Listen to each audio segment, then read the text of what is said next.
By election ಕಾವು ಇದೀಗ ಹೆಚ್ಚಾಗಿ ಏರ್ತಾ ಇದೆ. ಅದರಲ್ಲಿ ಮುಸ್ಲಿಮರ ಮನ ಗೆಲ್ಲಲು ದಾವಣಗೆರೆಗೆ ಡಿಕೆ ಶಿವಕುಮಾರ್ ಎಂಟ್ರಿಯನ್ನ ಕೊಟ್ಟಿದ್ದಾರೆ. ಮುಸ್ಲಿಮರ ಮನ ಗೆಲ್ಲಲು ದಾವಣಗೆರೆಗೆ ಕ್ಷೇತ್ರಕ್ಕೆ ಡಿಕೆ ಎಂಟ್ರಿ. ಟಿಕೆಟ್ ಸಿಗದಿದ್ದಕ್ಕೆ ರೆಬಲ್ ಆಗಿದ್ದ ಮುಸ್ಲಿಮರು. ದಾವಣಗೆರೆ ರಣಕಣದಲ್ಲಿ ಡಿಸಿಎಂ ಡಿಕೆಶಿ ಕ್ಯಾಂಪೇನ್. ಮುಸ್ಲಿಂ ಮುಖಂಡರ ಜೊತೆ ಸಭೆ ನಡೆಸಲಿರುವಂತಹ ಡಿಕೆ ಶತಾಯ ಗತಾಯ ಬೈ ಎಲೆಕ್ಷನ್ ಗೆಲ್ಲಲೇಬೇಕಾದಂತ ಒತ್ತಡ. ತಾನೇ ಮುಂದೆ ನಿಂತು ಟಿಕೆಟ್ ಕೊಡಿಸಿರುವ ಡಿಕೆಶಿ. ಎಸ್ಎಸ್ಎಂ ಪುತ್ರ ಸಮರ್ಥಗೆ ಟಿಕೆಟ್ ನೀಡಿರುವ ವರಿಷ್ಠರು. ಶಾಮನೂರು ಫ್ಯಾಮಿಲಿಗೆ ಮನೆ ಹಾಕಿದ್ದಕ್ಕೆ ಆಕ್ರೋಶ ವ್ಯಕ್ತವಾಗಿತ್ತು. ಕಾಂಗ್ರೆಸ್ ಮೇಲೆ ಕೆರಳಿರುವ ಮುಸ್ಲಿಂ ಮುಖಂಡರು. ಬಂಡಾಯ ಶಮನಕ್ಕೆ ಇದೀಗ ಡಿಸಿಎಂ ಡಿಕೆಶಿ ಎಂಟ್ರಿಯನ್ನ ಕೊಟ್ಟಿದ್ದಾರೆ.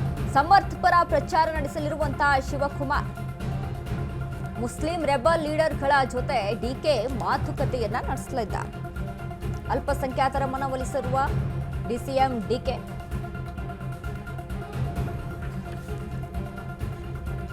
ದಾವಣಗೆರೆ ದಕ್ಷಿಣ ಕ್ಷೇತ್ರ ಕಾಂಗ್ರೆಸ್ನ ಭದ್ರಕೋಟೆ. ಶಾಮನೂರು ಶಿವಶಂಕರಪ್ಪ ಅವರ ಕುಟುಂಬದ ಭದ್ರಕೋಟೆ.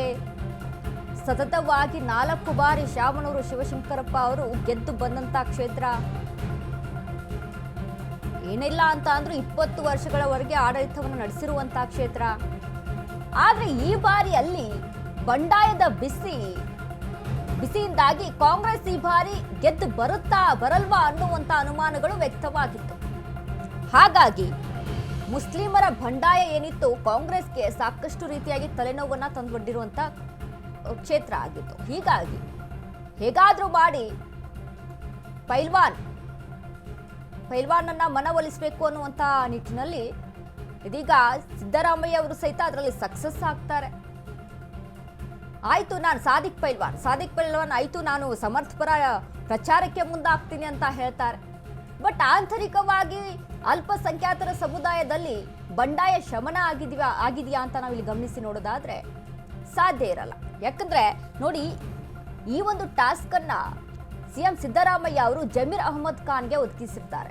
ಬಟ್ ಅಲ್ಲಿ ಜಮೀರ್ ಅಹಮದ್ ಖಾನ್ ಇದರಲ್ಲಿ ಫೇಲ್ ಆಗ್ತಾರೆ ಅನ್ನುವಂತ ಇನ್ಫಾರ್ಮೇಶನ್. ಜಮೀರ್ ಅಹಮದ್ ಖಾನ್ ಅವರನ್ನ ಪ್ರಚಾರಕ್ಕೆ ಕರೆಸಿ ಅಂತ ಹೇಳುವಂತ ಇದೇ ಮುಸ್ಲಿಂ ಸಮುದಾಯದವರು ಜಮೀರ್ ಅಹಮದ್ ಖಾನ್ ಅವರ ಮಾತನ್ನ ಕೇಳೋಕೆ ಸಾಧ್ಯವಾಗಲ್ವಾ? ಆಗ್ತಾ ಇತ್ತು, ಬಟ್ ಅಲ್ಲಿ ಪ್ರಯತ್ನ ಆಗ್ಲಿಲ್ಲ. ಯಾಕಾಗ್ಲಿಲ್ಲ ಅದನ್ನ ಗಮನಿಸಬೇಕಾಗುತ್ತೆ ರಾಜಕೀಯವಾಗಿ ಏನೇನ್ ನಡೆಯುತ್ತೆ ಅಂತ. ಬಟ್ ಕೊನೆಯದಾಗಿ ರಿಜ್ವಾನ್ ಹರ್ಷದ್ ಬಂದು ಸಾದಿಕ್ ಪೈಲ್ವಾನ್ ಮನವೊಲಿಸ್ತಾರೆ ಅನ್ನುವಂತ ಇನ್ಫಾರ್ಮೇಶನ್. ರಿಜ್ವಾನ್ ಹರ್ಷದ್ ಬರ್ತಾರೆ, ಸಾದಿಕ್ ಪೈಲ್ವಾನ್ ಅವರ ಮನೆಗೆ ಹೋಗ್ತಾರೆ. ಒಂದಿನ ಅಲ್ಲೇ ಠಿಕಾಣಿ ಹೂಡ್ತಾರೆ.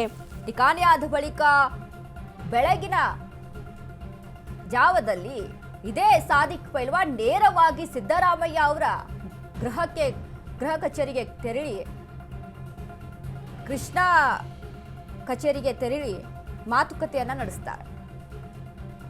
ಅಲ್ಲಿ ಸಾದಿಕ್ ಪೈಲ್ವಾನ್ ಮನವೊಲಿಕೆ ಆಗುತ್ತೆ. ಇನ್ನು ಬಂದು ಸಮರ್ಪರ ನಾನು ಪ್ರಚಾರವನ್ನ ಮಾಡ್ತೀನಿ ಅಂತ ಒಪ್ಕೊಳ್ತಾರೆ.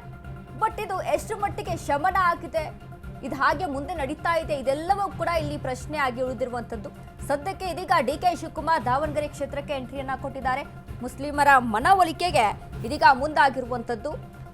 ಹಾಗಾದ್ರೆ ಡಿಕೆ ಶಿವಕುಮಾರ್ ಅವರ ಈ ಒಂದು ನಡೆ, ಇವರ ಒಂದು ಮತ ಬೇಟೆ ಎಷ್ಟು ಮಟ್ಟಿಗೆ ಸಕ್ಸಸ್ ಅನ್ನ ತಂದುಕೊಡುತ್ತೆ ದಾವಣಗೆರೆ ದಕ್ಷಿಣ ಕ್ಷೇತ್ರದಲ್ಲಿ ಕಾದು ನೋಡಬೇಕು.